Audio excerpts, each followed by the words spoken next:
sometimes we say that it is even tougher than Army and Air Force because no communication, all see around, same set of people for weeks and weeks.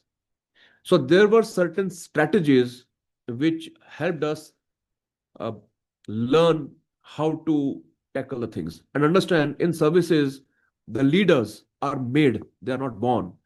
And those made leaders, they lead their men to success of the mission. It could be anything. Here we cannot even lead our men to do more sales or to complete the projects in time. There something is there in leaders which lead to complete projects by standards every time, anytime, and which includes near impossible tasks. Next slide, please. So why naval leadership matters in startups or rather in businesses? First of all, think any business, any entrepreneurship is most important thing is discipline. Discipline is the key. In any business, if I have started to make a new product, it is very likely that for next 7 days, 10 days, nobody is taker of that. It could be a new theory, it could be a new cake, it could be a new policy. But if I'm consistent doing it, it will give results. The crisis management happens every time. Every time there is some kind of slip up, some kind of issue, or irate customer, they will always come. But if I am able to handle the crisis like last minute surprises, then this will definitely get me a good name.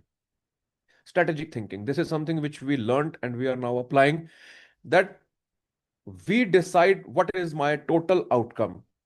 After 1 year, what I'm going to do?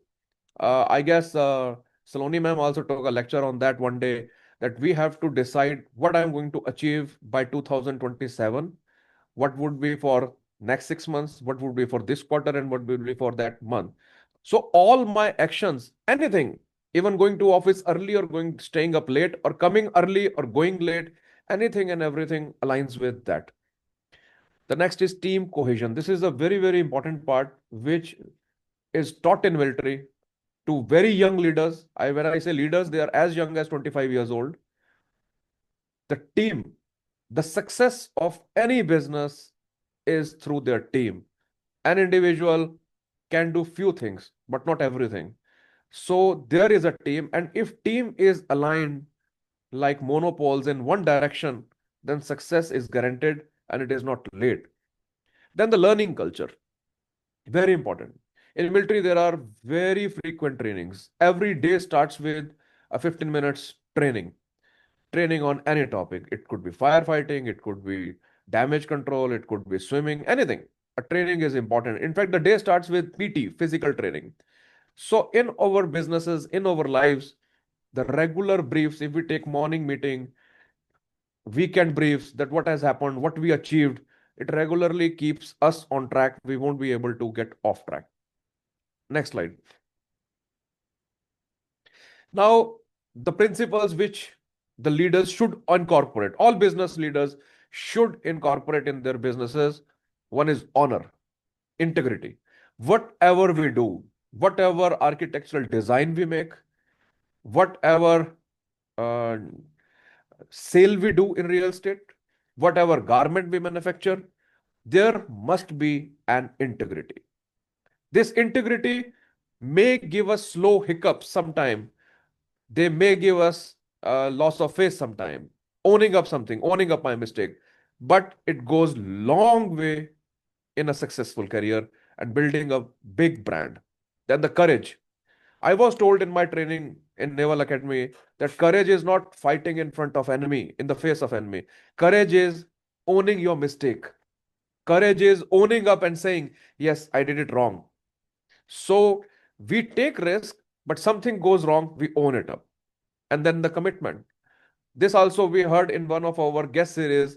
I guess Skyway's owner told that if we commit, we have to commit. We have to do that. If I'm unable to do that for any reason, go back to the customer, go back to the client and tell that, sorry, sir, I'm unable to do this deadline. Allow me another 3 days. This will go a long way. Discipline. We have to develop standard operating procedures. There are rules which we will never deviate, and that should go ingrained into our team also. That is how the team is aligned, and which leads to the last pillar, that is team unity. When we have clear roles for everyone, a seaman does that, a quartermaster does that, a captain does that, an engineer does that, every role is defined, then there is no chance of any slip up because roles are totally defined.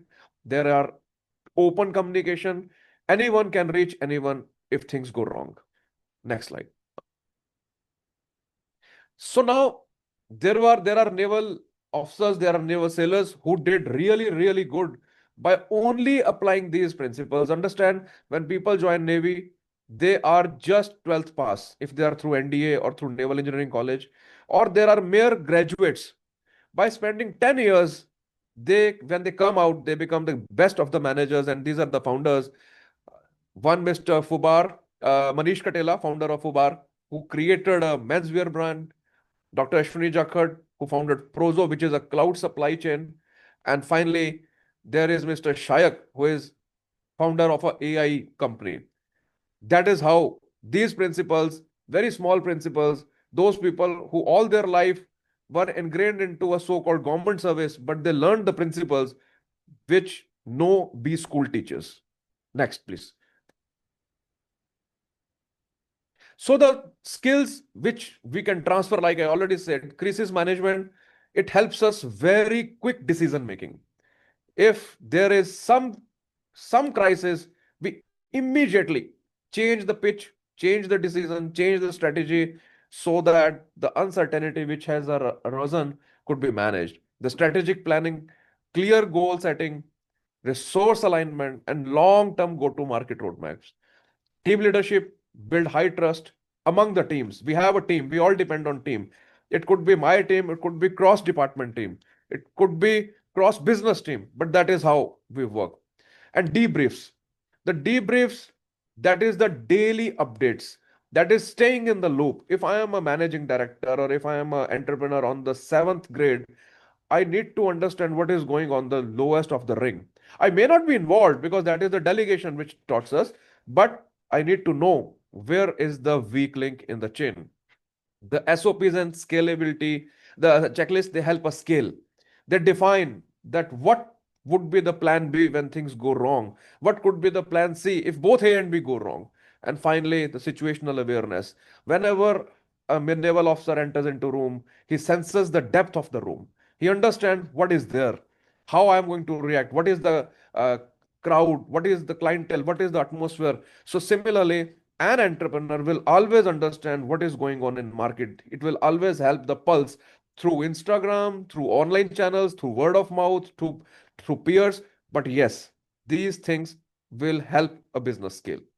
Last slide, I guess, Aman. Yeah. So how? सबसे पहले, we all have values. The bottom ring is values.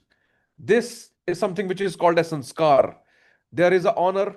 I will never do wrong. The courage to own up something if something goes wrong. The discipline to do it daily or in the time frame, and commitment to do that. Team. There is a unity of command. We have clear roles and there is open communication with all stakeholders. And finally, the execution. We do it by building SOPs, ARs, the briefs, and the battle rhythm is that we never give up. Finally, the strategy. Strategy is for the commanders. They devise what would be the objective, where should I put most of my money, where should go in advertisement, or it should go in networking, or it should go into branding, where I go. And finally, the mission, the North Star, Pole Star. That is where we take all our references for. The why I'm in business, why I am here, what I have to achieve. Next. So what we should define our strategic priorities. 80-20 Pareto's rule we need to apply here, that 80% is having only 20% value, and 20% of work I do has the 80% of value. So that is my strategic is. Then finally, there is a daily brief debrief cycle. If it is not daily briefly, it could be weekly, but it needs to be there. I need to understand regularly where I'm going wrong so that I do not go on a wrong path for a long time. And finally, there should be a standing operating procedure for anything I do. Even if we go to a washroom, there is a standing operating procedure printed out there by janitor. It is always there. There should be, because if a new person comes, it doesn't have a learning curve, a long learning curve. It helps him very quickly. And finally, whatever we do, there must be completely roles defined and always a plan B. So here is the quote: giving up is not necessarily a bad thing, provided you know the journey won't end in success. Prioritize health, family, employees, and create value for customers.